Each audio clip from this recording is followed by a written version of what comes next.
আমার তো আসলে দারুচিনি দ্বীপ করার সৌভাগ্য হয়নি। আমার পরীক্ষা ছিল বলে আমি শেষ মুহূর্তে দারুচিনি দ্বীপ করতে পারিনি। তখন আমার কো আর্টিস্ট ছিলেন মোশাররফ ভাই, কিন্তু আমার সেই সুযোগ কাজে লাগানো হয়নি। কিন্তু যখন তানিম আসলে আমাকে এই চরিত্রটার জন্য বলল, আমার কাছে আমার মেয়ে সবার আগে বলেছে যে মা তুমি অবশ্যই এই ক্যারেক্টারটা করবা, কারণ হচ্ছে তুমি সব সময় অনেক বেশি ফ্রাস্ট্রেটিং ক্যারেক্টার করো, অনেক সিরিয়াস ক্যারেক্টার করো, তো তোমার একটু মানে উৎসবের মতো সিনেমা করতে হবে। সো ওর খুব পছন্দ তানিমকে, তো ওর জন্য ডেফিনেটলি মানে এগিয়েছিল স্ক্রিপ্টটা আমার কাছে, যে না আমার মেয়ে যেহেতু চায় এরকম একটা গল্পে আমি কাজ করি, আমি করব।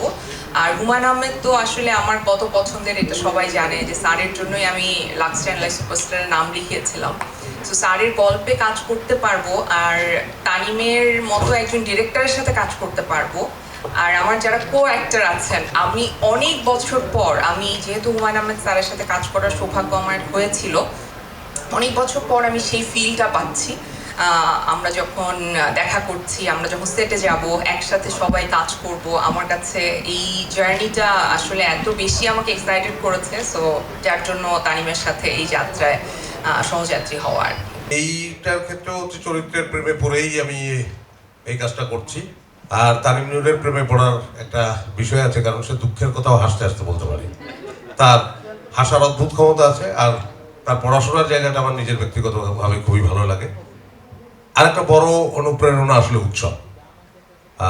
এটা আমি তানিমকেও বলেছি, আমার কাছে মনে হয়েছে এই প্রেজেন্টেশনের সিনেমা আমি বাংলাদেশে আগে দেখি, উৎসব থেকে আমার তাই মনে হয়েছে।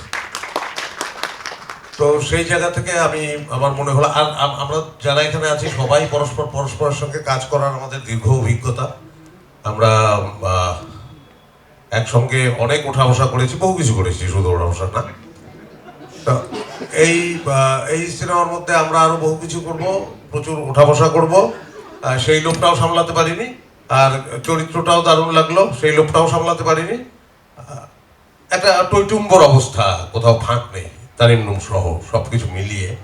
আর আমি খুব থ্যাঙ্কস দেব আপনার প্রশ্নের উত্তরের বাইরে গিয়ে, সেটা হচ্ছে স্বাধীনকে, আরও একজন যিনি স্ক্রিপ্টের সামিউল স্ক্রিপ্টের সঙ্গে ছিলেন।